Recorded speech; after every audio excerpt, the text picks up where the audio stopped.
సింహరాశి మిత్రులకు నమస్కారములు. ఈరోజు మనకు ఎలా ఉందో తెలుసుకుందాము. చంద్రుడు నేడు వృశ్చిక రాశిలో మీ రాశి నుండి 4వ ఇంట్లో సంచరిస్తున్నాడు. దీనివల్ల మనసులో ఆందోళన, అశాంతి ఉండవచ్చు. ఇంటి విషయాల్లో జాగ్రత్త అవసరం. వాహనాలు నడిపేటప్పుడు అప్రమత్తంగా ఉండండి. ఇప్పుడు నక్షత్రాల ఫలితాలు చూద్దాం. ఈ రాశిలో 3 నక్షత్రాలు ఉంటాయి: మఖ, పుబ్బ, ఉత్తర.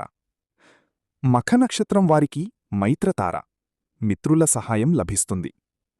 పుబ్బ నక్షత్రం వారికి నైధనతార, పనుల్లో ఆటంకాలు, జాగ్రత్త అవసరం.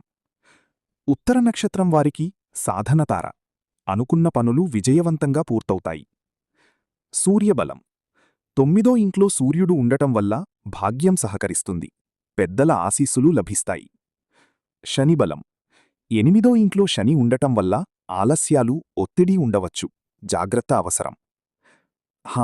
ముఖ్య గమనిక: ఈరోజు అష్టమ శని ప్లస్ చతుర్థచంద్రుడు ప్రభావం వల్ల సింహరాశివారు ఓర్పుతో ఉండాలి. పుబ్బ నక్షత్రం వారు ముఖ్యంగా జాగ్రత్తగా ఉండాలి. కొత్త పనులు ప్రారంభించకండి. వాహన ప్రయాణాల్లో అప్రమత్తంగా ఉండండి. మఖ, ఉత్తర నక్షత్రం వారికి తారాబలం సహకరిస్తుంది కాబట్టి మరిన్ని వీడియోల కోసం మన ఛానల్ని లైక్ చేయండి, షేర్ చేయండి, సబ్స్క్రైబ్ చేసుకోండి.